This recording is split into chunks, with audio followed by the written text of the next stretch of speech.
ইফতারের সঠিক সময়টা কি? ইফতারের সঠিক সময় নিয়ে যদি বলতে হয়, তো এটা আছে সহিহ বুখারী হাদিস নাম্বার 1954, কিতাবুস সিয়াম এসেছে। তো রাসূলুল্লাহ সাল্লাল্লাহু আলাইহি সাল্লাম তিনি বলছেন যে যখন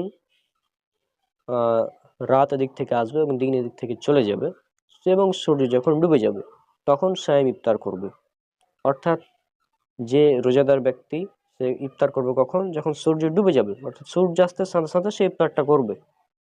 অর্থাৎ ইফতারের সঠিক সময় হচ্ছে সূর্যাস্তের সাথে সাথে ইফতারের সঠিক সময়। এখন আমাদের সমাজে দেখতে পাই যে সূর্যাস্ত পার হয়ে গেল, তারপরেও তারা 1 মিনিট, কেউ 2 মিনিট, কেউ 3 মিনিট পরে গিয়ে ইফতার করছে, কেউ 4 মিনিট পরে ইফতার করছে, সূর্যাস্তেরও 4 মিনিট পর।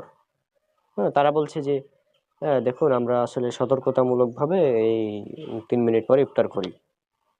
তো এই সতর্কতার তো মানে কোনো প্রয়োজন নেই, তারা মনে করছে এটা সতর্কতা, কিন্তু এই সতর্কতাটাই কিন্তু সুন্নাহ বিরোধী হয়ে যাচ্ছে। হ্যাঁ, কারণ আমরা দেখতে পাচ্ছি এখন ডিজিটাল যুগ ভাই। এখন এই যুগ, এই জামানায় কেউ যদি বলে যে সূর্যাস্ত হয়েছে কি হয়নি আমি কিভাবে বুঝবো, এটা হাস্যকর। কারণ এখন আমরা গুগলে দেখতে পাই যে আমরা যদি গুগলে লিখি সানসেট টুডে, তাহলে কিন্তু আমাদের ওটা দেখিয়ে দিবে যে আজকে আমাদের লোকেশন অন করব, দেন গুগলে লিখবো সানসেট টুডে, তাহলে আমরা দেখতে পাবো যে ইফতারের মানে সূর্যাস্তের যে টাইমটা, আর ওটা হচ্ছে ইফতারের টাইম। অনেকে মনে করে যে যতক্ষণ আজান না দিবে মসজিদে ততক্ষণ ইফতার করা যাবে না, এটা একটা ভুল ধারণা।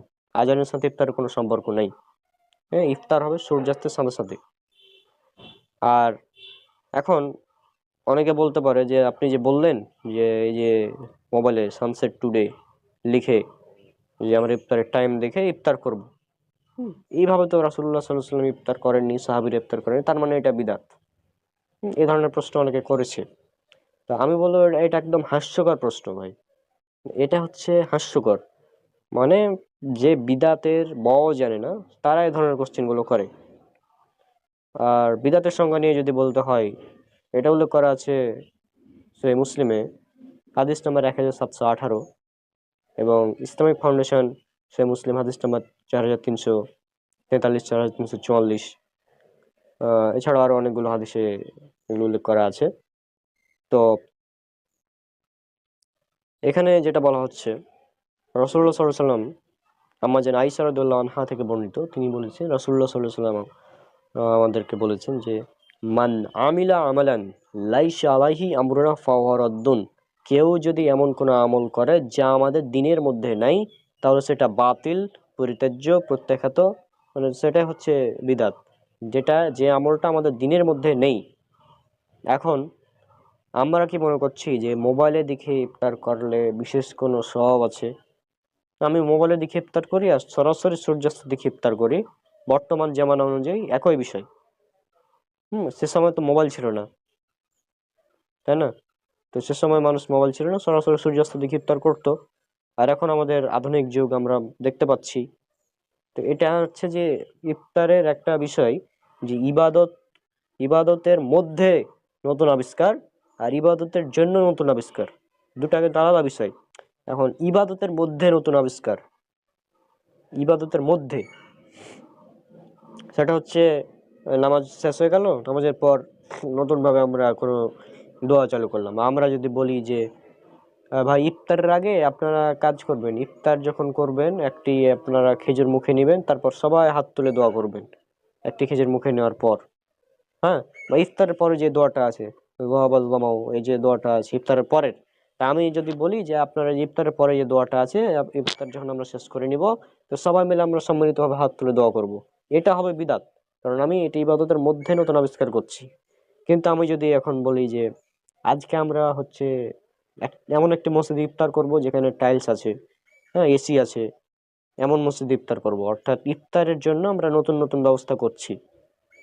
হুম, এটা কিন্তু বিদআত হবে না। বা আমরা যদি এখন বলি ইফতারের খাবারের জন্য আমরা এই নতুন নতুন খাবার, আধুনিক যে সমস্ত খাবার আছে এগুলো আমরা আয়োজন করেছি, বিরিয়ানির ব্যবস্থা করেছি ইফতারের জন্য। হ্যাঁ, ইফতারিতে বিরিয়ানির ব্যবস্থা করলাম, তো এটা কি বিদআত হবে? এটা বিদআত হবে না।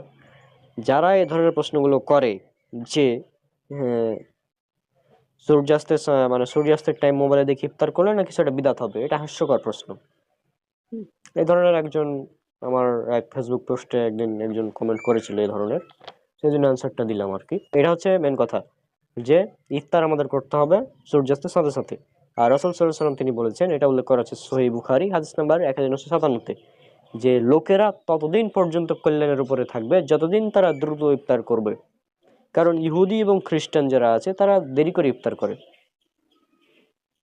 তাহলে যারা দেরি করে ইফতার করে তারা ইহুদি এবং খ্রিস্টানদের সাথে তাদের সাদৃশ্য হয়ে যাচ্ছে ইফতারের যারা দেরি করছে 3-4 মিনিট। তো আশা করছি আপনারা যারা দর্শক আছেন তারাও এই বিষয়টা বুঝতে পেরেছেন যে ইফতার আমাদের করতে হবে সূর্যাস্তের সাথে সাথে। মাশাআল্লাহ, অনেক ভালো উত্তর হয়েছে। তো অনেকে যে ভুল ধারণা ছিল যে 3 মিনিট পরে বা আজানের সাথে সাথে ইফতার করা, তো এগুলো ভিত্তিহীন একেবারে কথা। আজানের সাথে ইফতারের কোনো নাই। আমরা সূর্যাস্তের সাথে সাথে ইফতার করার চেষ্টা করবো ইনশাআল্লাহ।